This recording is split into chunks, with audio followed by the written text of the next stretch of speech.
At 9:02 in the morning, on April 19, 1995, a Ryder rental truck parked outside the Alfred P. Murrah Federal Building in downtown Oklahoma City detonated with the force of 4,000 pounds of TNT. The explosion happened without warning.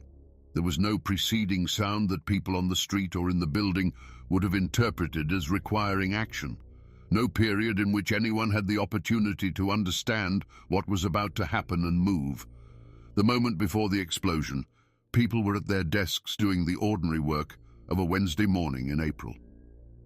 The moment after, the north face of a 9-story building had sheared off completely, and the floors were collapsing onto each other in sequence, and the air in every building within a quarter mile was full of glass. 300 buildings in the surrounding blocks were damaged or destroyed. Cars in the parking lots adjacent to the Murrah building were incinerated where they sat. The sound was heard 30 miles away. The column of smoke was visible from 50. A seismograph at a geological survey station recorded the detonation as the equivalent of a small earthquake. In the rubble, people began to scream. 168 people died. Among them were 19 children, most of them under the age of 5, enrolled that morning in the America's Kids Daycare Center on the second floor of the building, directly above where the truck had been parked. The daycare center occupied the space that the blast reached first, from below. Of the 21 children in that daycare when the bomb detonated, 6 survived. The man who built and detonated the bomb was already gone. He had parked the truck, used a key to start 2 timed fuses, walked to his getaway car, a yellow 1977 Mercury Marquis that he had parked several blocks away, and driven north on Interstate 35. He was a 26-year-old Army veteran from upstate New York named Timothy James McVeigh. He had planned this attack for 18 months. He had chosen the date with deliberate symbolic intent. He had calculated the yield of the bomb specifically to maximize structural collapse in a 9-story concrete building. He had known there was a daycare center on the second floor. He called the children collateral damage. He said this not in a moment of defensive rationalization, but as a deliberate, considered position, the application of the same framework he had used to think about every other aspect of the operation. Collateral damage was the military term for civilian casualties that occurred in the course of a legitimate military strike on a legitimate military target. He understood what he had done as a military strike. He understood the dead children as collateral damage. He maintained this position consistently in interviews and in court proceedings and in the final days before his execution without apparent discomfort. 90 minutes after the explosion, an Oklahoma Highway Patrol trooper named Charlie Hanger was driving north on Interstate 35 when he noticed a yellow Mercury Marquis with no license plates. He pulled it over. The driver was calm and cooperative, tall and thin, in a white t-shirt, no immediate signs of agitation. He identified himself as Timothy McVeigh. When Hanger ran the standard checks and discovered that the driver was carrying a concealed weapon without a permit, he arrested him on the weapons charge and took him to the Noble County Jail in Perry, Oklahoma. McVeigh had been less than 90 miles from the Murrah building. He was on his way north to Kansas. In the car, investigators would later find pages torn from the Turner Diaries, a neo-Nazi novel whose plot included the truck bombing of a federal building, and a sealed envelope labeled, "Read if I'm killed or captured," that contained anti-government writings. He had driven without license plates. He had not obtained false identification. He had not altered the car. He had not done any of the basic operational security that would have made finding him meaningfully harder. Either Timothy McVeigh believed that what he had done was so clearly justified that escape was beside the point, or he expected to be caught and had decided that the trial and execution would be extensions of his message, or both. His subsequent behavior, the interviews he gave, the way he managed his public presentation through his execution, suggested that the second possibility was the more accurate one. He had calculated for the aftermath as carefully as he had calculated for the blast. Timothy James McVeigh was born on April 23, 1968, in Lockport, New York, a small city in Niagara County near Buffalo, in the flat industrial landscape of western New York that had been built around manufacturing and the Erie Canal, and that was, by the late 1960s, in the long, slow decline that was coming for most of the manufacturing Northeast. The jobs that had sustained the community for a generation were thinning out. The people who could leave were leaving. The people who stayed were adapting to a diminished set of expectations. His father, William McVeigh, worked at the Harrison radiator plant, which made automotive cooling systems and employed a large portion of the area's working population. His mother, Mildred, whom everyone called Mickey, was a woman who found that the life available to her in Lockport did not satisfy her, and who eventually left, gradually at first, through a series of separations during Timothy's childhood, and then permanently in 1986, when Timothy was 18, moving to Florida. She took her daughters with her. She left her son with his father. Timothy was the middle child of 3 between 2 sisters. He was tall and thin in the specific way that made him visible to bullies. 6'1" by high school, very lean, the combination of height and leanness that signals vulnerability to the boys who are looking for it. He was bullied throughout his school years, consistently and organized, the kind of sustained social targeting that leaves a specific residue.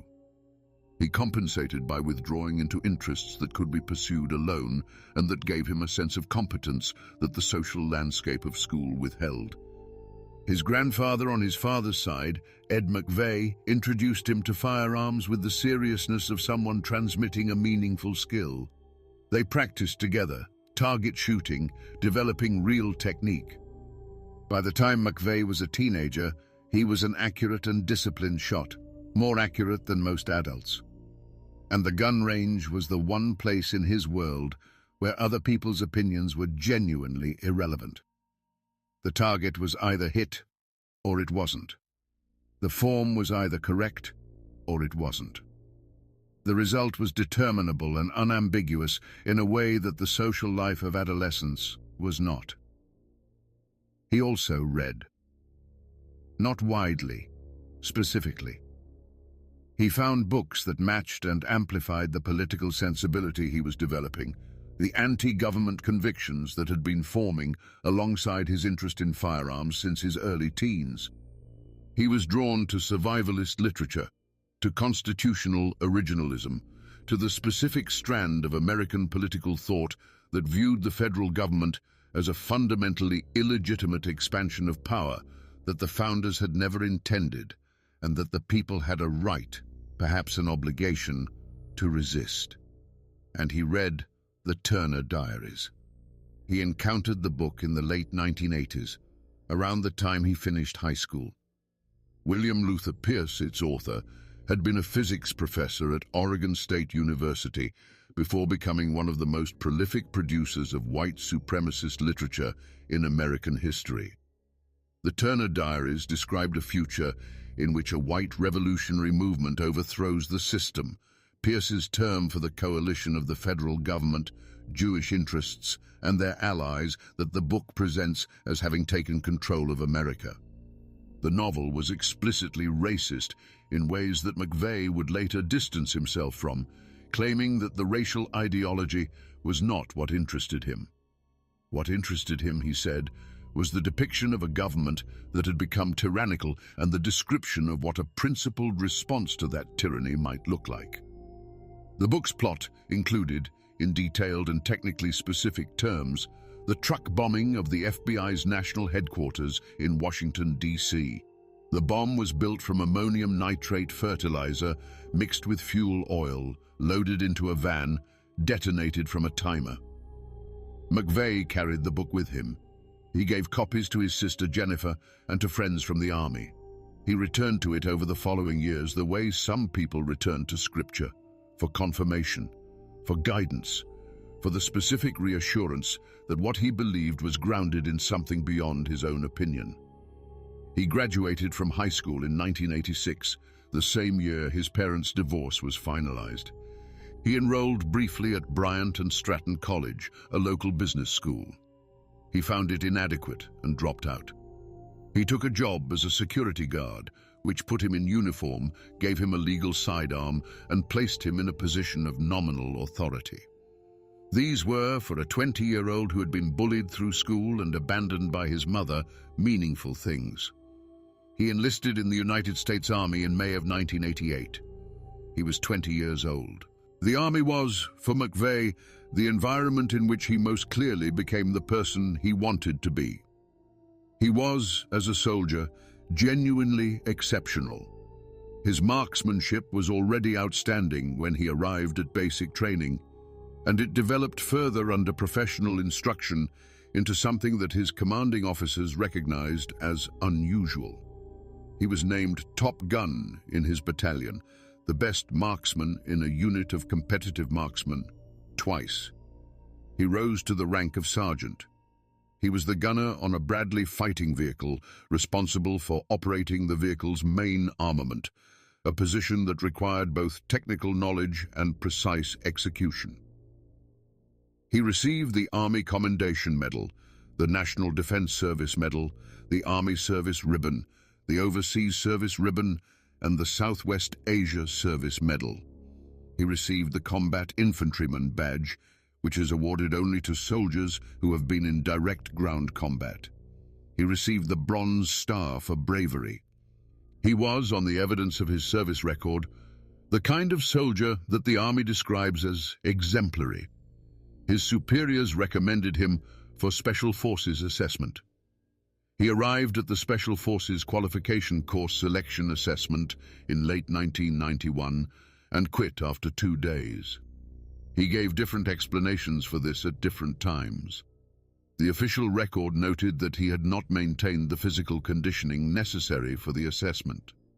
In his own accounts, he described a combination of physical unpreparedness and something else that he found harder to name: a loss of purpose, a recognition that whatever the Army had been giving him was not what he had thought it was giving him, and that the thing he needed now was not available through further military service. He was honorably discharged from the Army in November of 1991. The Gulf War changed something in McVeigh that he found difficult to name precisely, but that he described in the interviews he gave before his execution as a fundamental shift in his understanding of what the United States government was and what it was willing to do. He had arrived in the Gulf as a believer, in his country, in its military, in the premise that American force was deployed in service of legitimate national interests against legitimate adversaries. What he encountered on the ground in Iraq was something he processed as inconsistent with that premise. He described in subsequent interviews the experience of killing an Iraqi soldier at close range, the specific sensory reality of what a .50 caliber round does to a human body at short distance, and the specific quality of dissonance between what he had been prepared to feel about the act and what he actually felt. He had been prepared to feel that it was necessary and correct. What he felt was something more complicated, and the complication did not resolve itself the way he had been told it would. He also saw, in the aftermath of the ground campaign, the destruction that had been inflicted on Iraqi civilian infrastructure: roads, bridges, electrical systems, water treatment facilities. He did not experience this, as many soldiers did, as a regrettable but necessary feature of modern warfare. He experienced it as evidence. Evidence that the United States military was willing to cause civilian suffering on a large scale in service of geopolitical objectives that the people dying on the ground had not consented to, and that the official framing of the war, liberation, righteousness, the defeat of tyranny, was not consistent with the reality of what was happening to the people who happened to live in the wrong country. He came home with a Bronze Star and a specific disillusionment. He returned to Pendleton, New York. The town had not improved. The economy had not recovered. The jobs were still thin. He looked for work and could not find any that matched the competence and purpose he had developed in the army. He tried to re-enlist with the intention of going back to the army, but his application was rejected. He left New York. He drove west and began following the gun show circuit, the network of firearms exhibitions and trade shows that traveled through the rural Midwest and South, where private dealers and collectors and enthusiasts gathered, and where the political culture of the anti-government right existed in a particular concentrated form. The gun shows of the early 1990s were, for people with McVeigh's beliefs, something like a traveling community, places where the specific grievances and convictions he had been developing since high school were not fringe positions, but common ones, where the arguments he found persuasive were made by people who had arrived at them independently, where the sense of being a minority with an unpopular view was replaced temporarily by the sense of being among people who understood. He met Terry Nichols at the gun shows, or reconnected with him. They had been in the same unit in the Army, 1st Infantry Division, Fort Riley, Kansas, and had maintained loose contact after discharge. Nichols had a similar politics and a similar willingness to take those politics seriously as a guide to action. He had a farm in Kansas. He had been thinking about the same things McVeigh had been thinking about. McVeigh also met Michael Fortier, another Army acquaintance who lived in Kingman, Arizona, and whose involvement in the eventual bombing plot would be peripheral, but who would later testify against McVeigh in exchange for a reduced sentence. He drove, he sold guns, he talked, he listened, he accumulated. Over the 18 months between his discharge from the Army and the events of April 1993, a specific and coherent political worldview whose conclusion that the federal government had exceeded its legitimate authority to a degree that justified armed response was one he had been approaching since high school, and that he was, by 1993, very close to having fully arrived at. Then came Ruby Ridge. Then came Waco. And then, in McVeigh's account of his own radicalization, he stopped approaching the conclusion and arrived at it. Ruby Ridge happened in August of 1992. Randy Weaver was a white separatist who lived with his family in a remote cabin in the Selkirk Mountains of northern Idaho, in a community of like-minded people who had moved to the rural Northwest, partly to establish distance from a federal government they did not trust. Weaver had been approached by an informant for the Bureau of Alcohol, Tobacco and Firearms, who had asked him to sell 2 sawed-off shotguns with barrels trimmed to a fraction of an inch below the legal minimum. Whether Weaver knew the dimensions were illegal, whether the sale was entrapment, and whether the ATF's subsequent handling of the case was proportionate to the offense, all of these remain genuinely contested questions. What is not contested is what happened when federal marshals attempted to serve an arrest warrant on the property. In the confrontation that followed the initial encounter, Weaver's 14-year-old son Sammy was shot in the back and killed. The family's dog was killed. A federal marshal named William Deegan was shot and killed. In the subsequent siege, during which the FBI was called in, an FBI sniper named Lon Horiuchi fired at a figure moving in the doorway of the Weaver cabin. The figure was Vicki Weaver, Randy Weaver's wife. She was holding her infant daughter in her arms. The bullet killed her. The siege eventually ended. Randy Weaver surrendered. He was tried on the original weapons charges and acquitted on most counts. He later settled a civil lawsuit against the federal government for $380,000. The FBI sniper who had killed Vicki Weaver was never criminally charged. To the community of people who believed that the federal government was engaged in a systematic campaign against the rights of American citizens, Ruby Ridge was not a tragedy. It was a demonstration.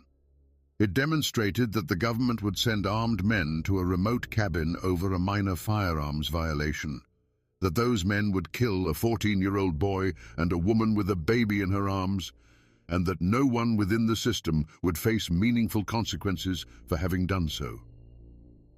McVeigh followed Ruby Ridge with the focused attention of someone for whom every detail confirmed what he already believed. He was not surprised. He was, if anything, satisfied, in the bleak way that people are satisfied when the world confirms their most pessimistic expectations. Then came Waco. The Branch Davidians were a religious community led by David Koresh, a self-described prophet who had developed a specific theological interpretation of the Book of Revelation and who had attracted several hundred followers to a compound outside Waco, Texas, called Mount Carmel. The ATF had received information suggesting that Koresh was illegally converting semi-automatic weapons to fully automatic fire, and had applied for and received a warrant. The initial ATF raid on February 28, 1993, was poorly planned and poorly executed. Koresh had advance warning. A local news cameraman had asked a postal carrier for directions to the compound, and that carrier happened to be related to a Branch Davidian who alerted Koresh. When the ATF moved in with approximately 76 agents, the Branch Davidians were waiting. In the gunfight that followed, 4 ATF agents were killed and 16 were wounded. An unknown number of Branch Davidians were killed. The ATF retreated and called for reinforcements. What followed was a 51-day siege conducted jointly by the ATF and the FBI, watched on live television by the entire country. David Koresh negotiated, made promises, delayed, negotiated again. The FBI deployed negotiators and tactical teams and psychological pressure in alternating waves. The country watched and formed opinions, and the opinions varied widely depending on who was watching and what framework they brought to what they saw. McVeigh drove to Waco during the siege. He stood outside the perimeter and handed out anti-government literature to anyone who would take it. A student journalist from Texas A&M interviewed him there. She asked why he had come. He said he was there because the government had no right to do what it was doing. He said that if the local sheriff had simply issued an arrest warrant and served it in a normal way, none of this would have been necessary. He said that the government was using an overwhelming show of force against American citizens who had done nothing to justify it. He said these things with the specific calm of someone who has thought carefully about what he believes and arrived at conclusions that he finds unassailable. On April 19, 1993, the 51st day of the siege, 2 years to the day before the Oklahoma City bombing, the FBI moved on the compound with armored vehicles and canisters of CS gas, intent on forcing the Branch Davidians out. Within hours, fire broke out in multiple locations inside the buildings. The fire spread rapidly. When it was over, 76 people were dead, among them 25 children. The federal government said the Branch Davidians had set the fires themselves. Independent investigations reached different conclusions. The specific sequence of events inside the compound in the minutes before the fires spread is still debated. What is not debated is the outcome. 76 people, including 25 children, died on April 19, 1993, while the FBI watched the building burn. McVeigh watched on television from his apartment in Kansas. He later said, in the interviews he gave before his execution, that the Waco fire was the moment he stopped weighing options and started making plans. He had been moving toward a decision for years. Waco was where he arrived at it. He began planning in September of 1994. The planning took 18 months. It was meticulous in ways that reflected his military training and his specific cast of mind, which was patient, systematic, and oriented toward the identification and elimination of variables. The choice of target was deliberate and specific. McVeigh went through a process of evaluation that he described afterward in detail, identifying federal buildings in several cities, assessing their structural characteristics, their occupancy patterns, their symbolic value in terms of which federal agencies they housed. He settled on the Alfred P. Murrah Federal Building in Oklahoma City for several reasons that he articulated clearly. The building housed regional offices of the ATF, the specific agency whose raid on the Branch Davidians had initiated the chain of events at Waco and whose initial raid at Ruby Ridge had begun the siege there. It housed FBI offices, it housed DEA offices and Secret Service offices. It was, in McVeigh's framing, a collection of the specific instruments through which the federal government conducted what he considered its overreach. If you were going to strike at the federal government in a way that would be understood as a strike at the specific agencies responsible for what he had seen at Waco and Ruby Ridge, the Murrah Building was the appropriate target.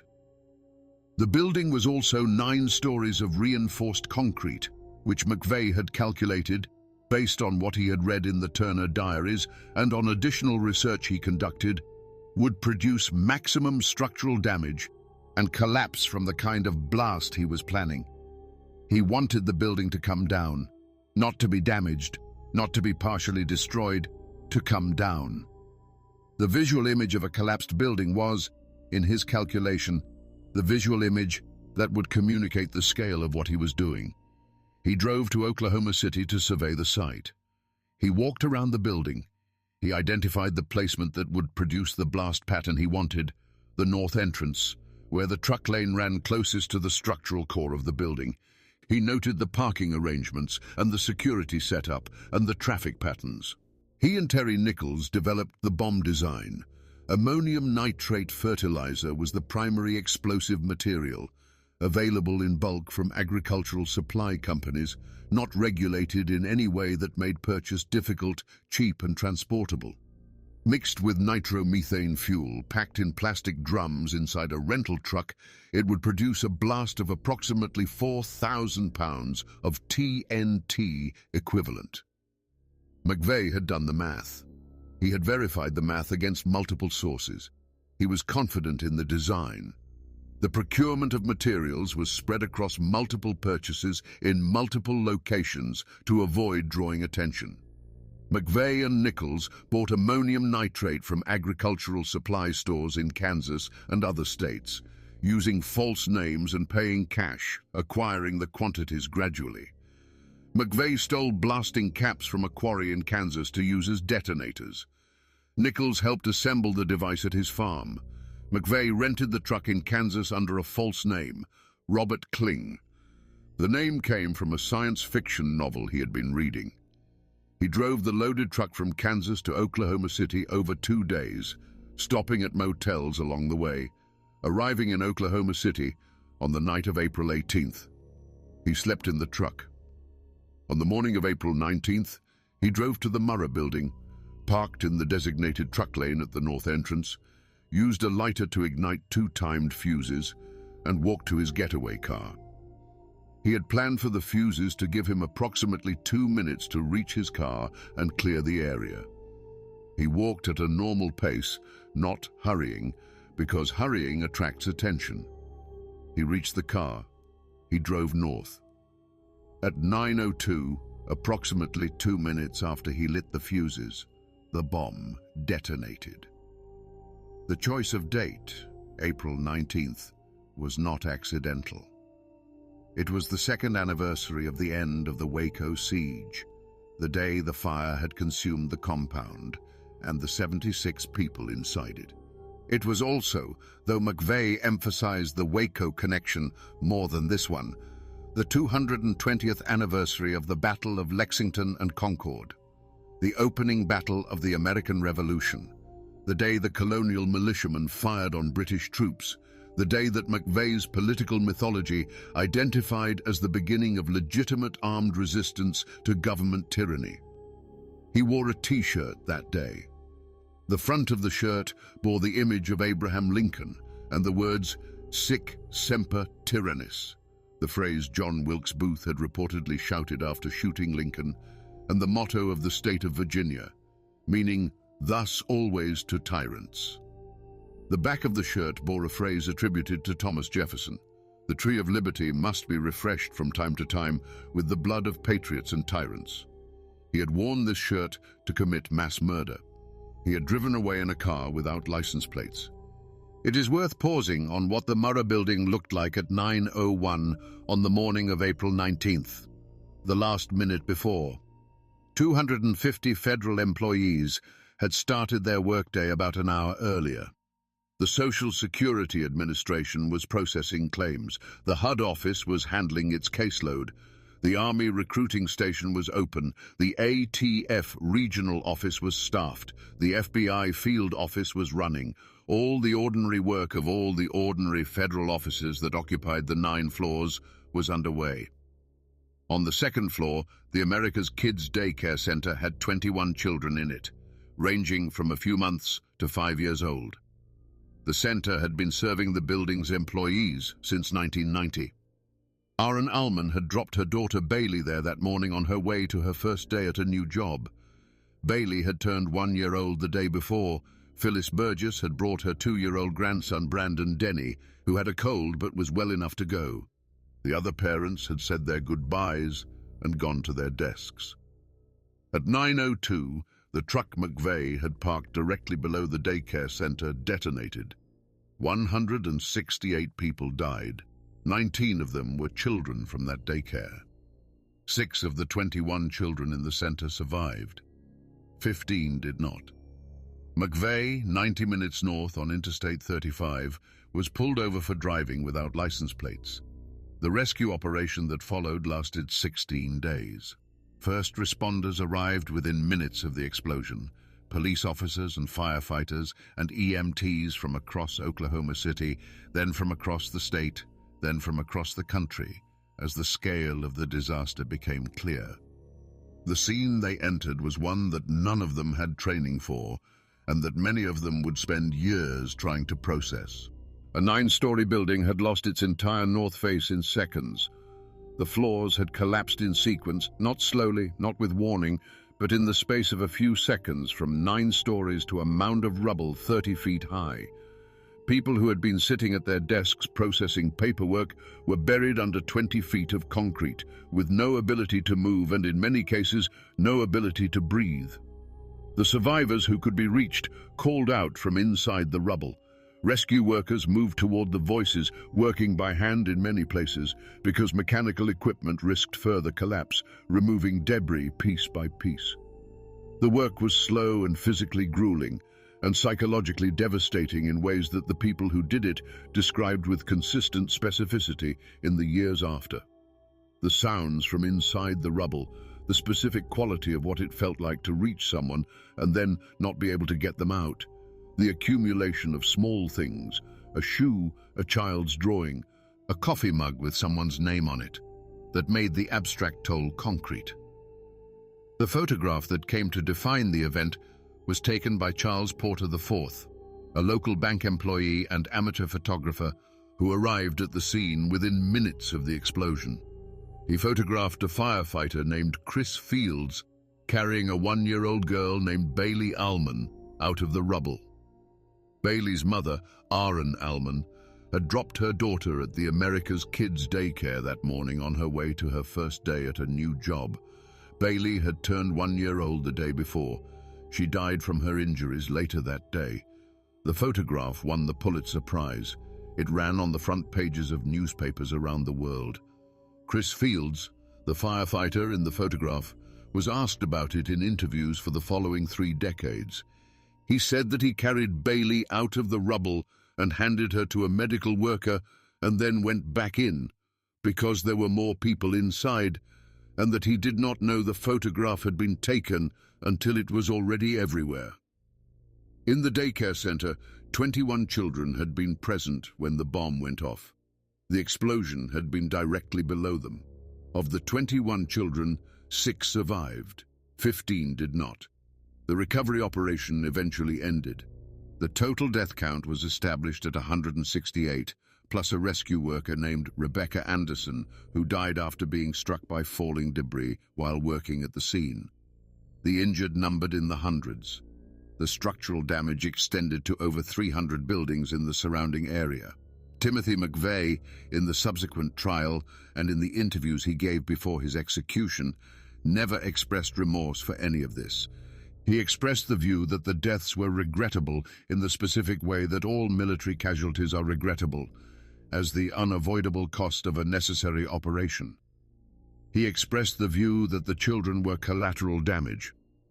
He expressed the view that if the federal government had not done what it had done at Ruby Ridge and Waco, he would not have done what he did in Oklahoma City.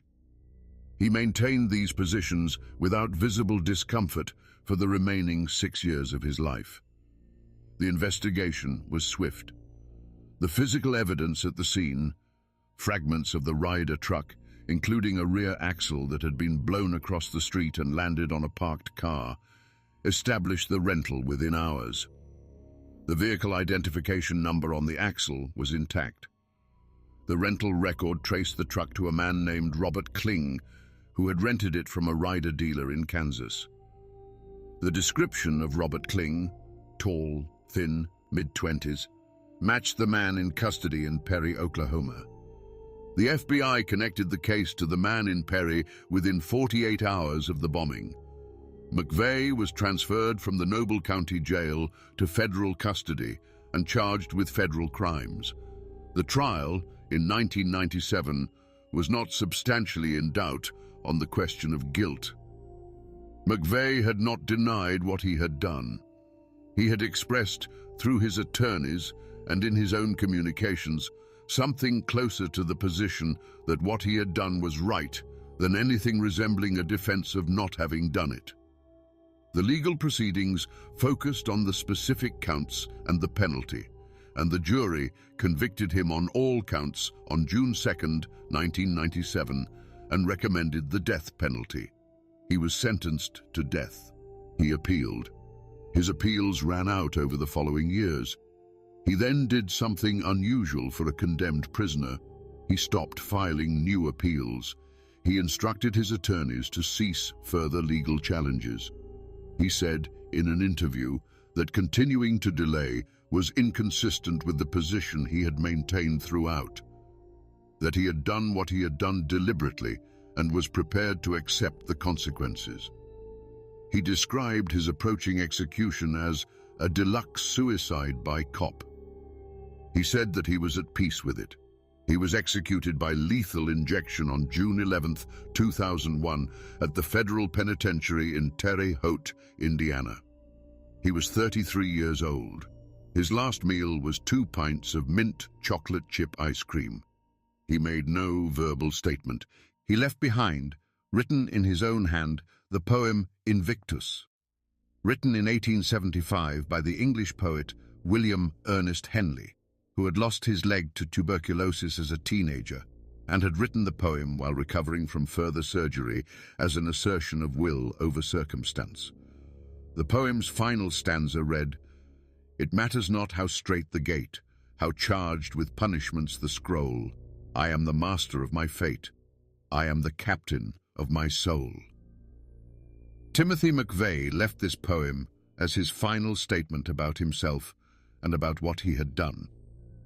Outside the execution chamber, survivors of the bombing and family members of the dead watched on a closed-circuit television feed that the federal government had arranged.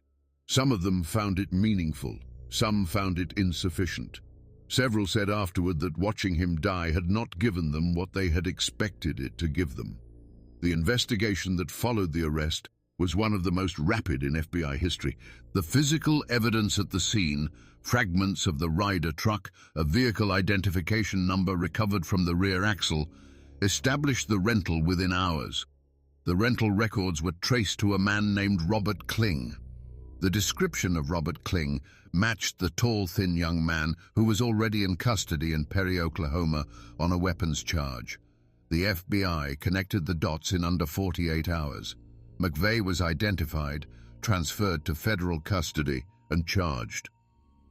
The trial in 1997 was not complicated by questions of guilt.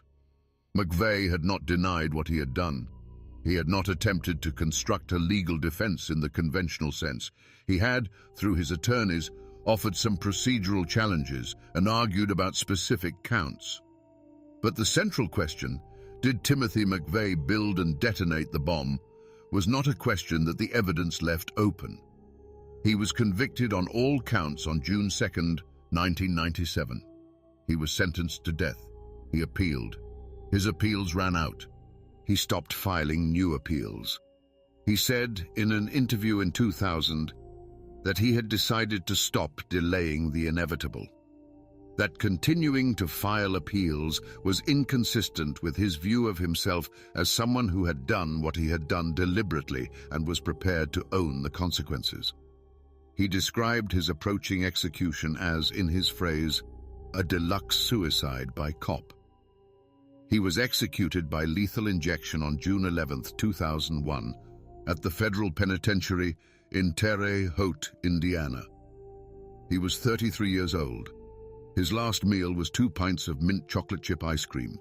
He made no verbal statement.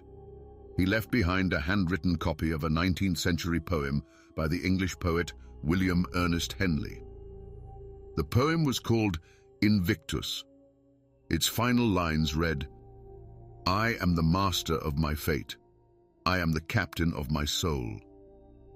The poem was written by a man who had lost his leg to tuberculosis as a teenager, and who wrote it as an assertion of his will over his circumstances. Timothy McVeigh, who had killed 168 people, including 19 children, left it behind as his final self-description. Outside the prison, survivors of the Oklahoma City bombing and family members of the victims watched the announcement on a closed-circuit feed that had been arranged by the federal government to allow them to witness the execution without being physically present in Terre Haute. Some of them found the moment meaningful, some found it hollow. Some said afterward that watching him die had not given them what they had expected it to give them, which is a response that appears in the testimony of people who witness executions with some regularity. The moment turns out to be smaller and more ordinary than the weight of everything it was supposed to resolve. He was not the master of his fate. The people in those chairs did not get to be. There were other people around McVeigh in the years of planning, and what happened to them says something about the specific quality of conviction that drove him. Terry Nichols was the most significant accomplice. He had served with McVeigh in the army, shared his political beliefs, helped acquire the ammonium nitrate, helped mix and assemble the bomb materials at his farm in Kansas. After the bombing, he was arrested and tried separately from McVeigh. He was convicted of conspiracy and involuntary manslaughter in federal court and sentenced to life in prison without parole. He was convicted again in Oklahoma State Court on 161 counts of first-degree murder and sentenced to 161 consecutive life terms. He is alive and in prison. Michael Fortier was the third man, the Army friend in Kingman, Arizona, who knew about the plot in advance, who was shown the target building during a scouting trip McVeigh made to Oklahoma City, who was told the plan and did not report it. Fortier had declined to participate in the bombing itself and had declined McVeigh's requests to help with material procurement. His wife Lori had helped wrap detonator cord in a box for McVeigh to transport without drawing attention. After the bombing, both Fortiers cooperated with the government.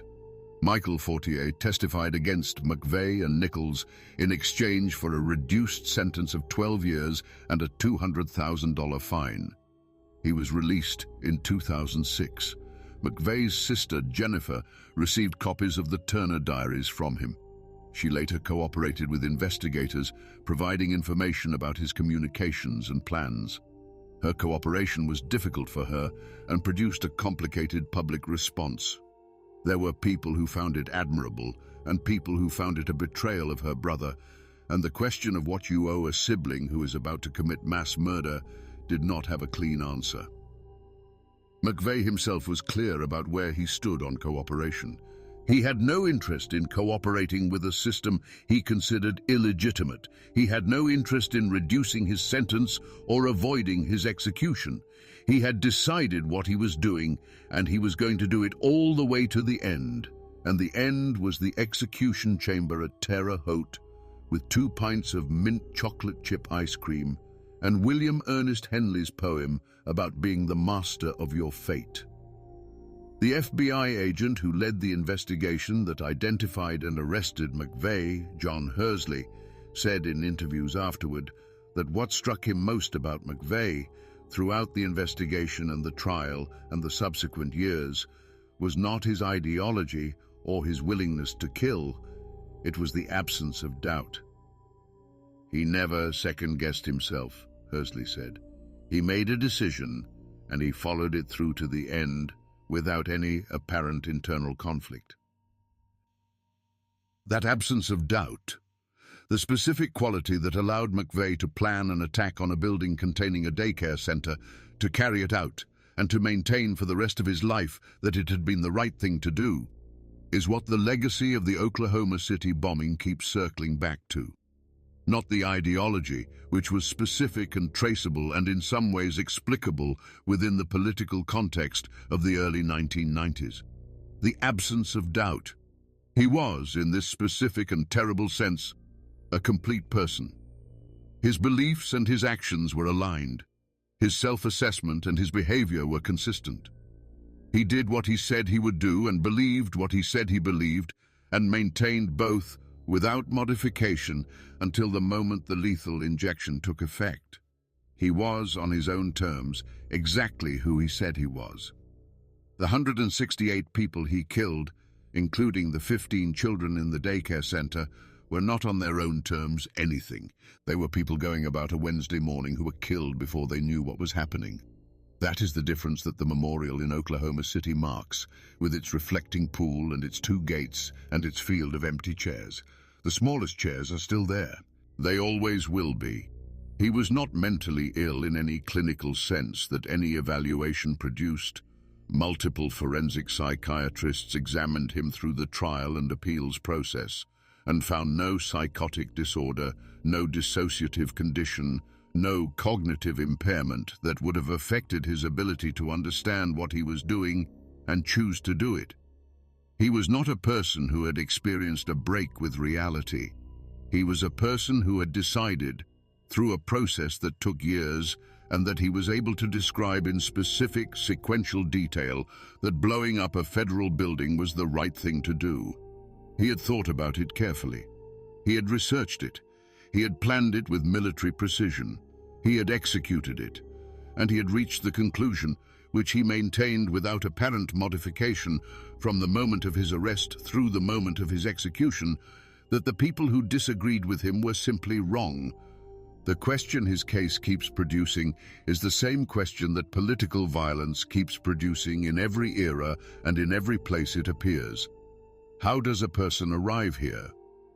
The answer that McVeigh himself provided was specific and internally consistent. The government had done things that were, in his view, indefensible. It had killed a woman holding a baby in a doorway.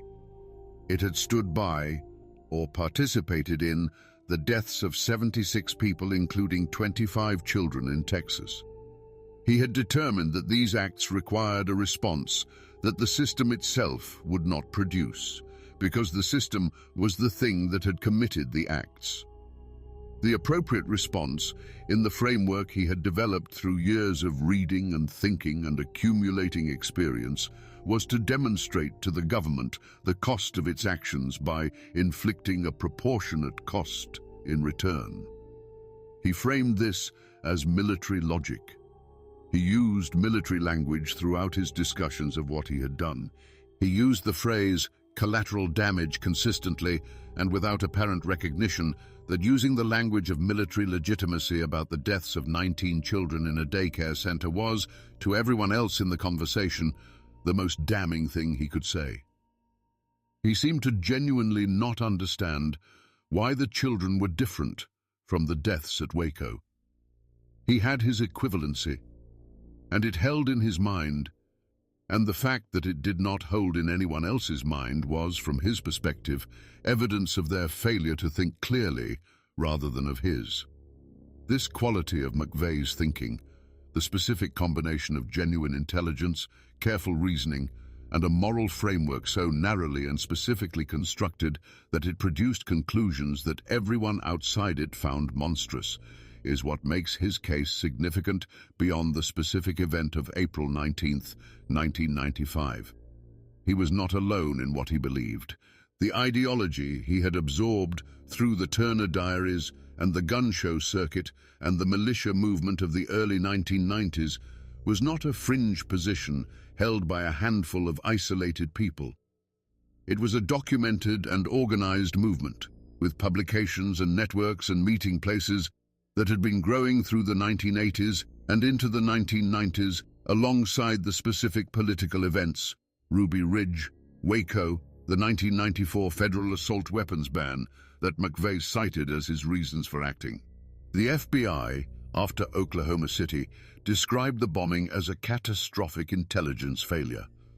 Not in the sense that they had specific warning that McVeigh was going to bomb the Murrah building, but in the broader sense that the domestic terrorism threat from the anti-government right had been systematically underestimated throughout the period when McVeigh was planning.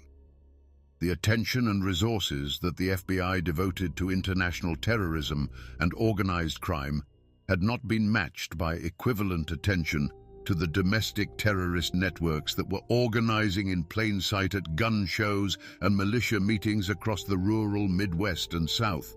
Oklahoma City changed that.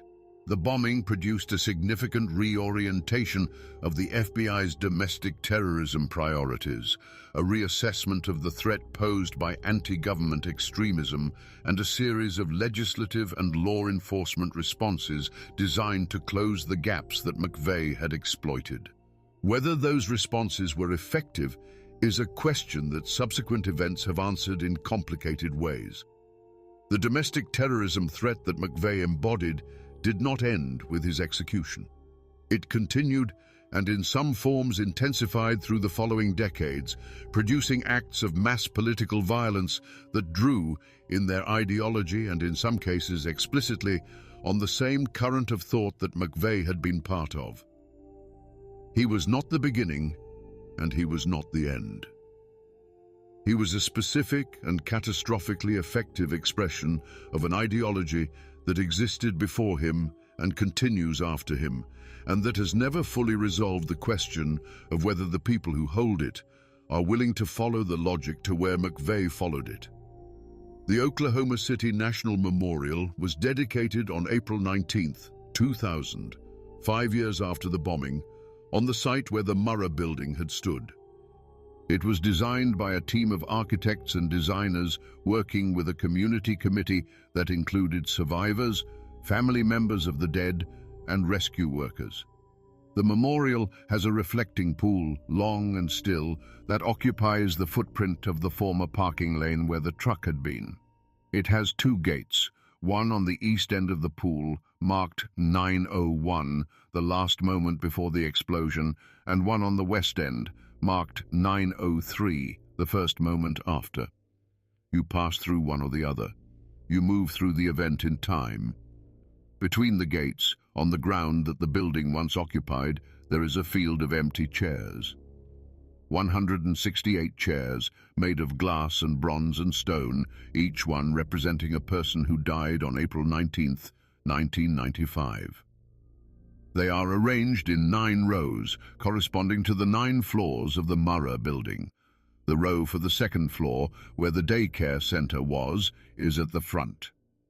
The chairs for the second floor are smaller than the others, 19 of them. Timothy McVeigh said the children were collateral damage. He was the master of his fate. They were not asked about theirs.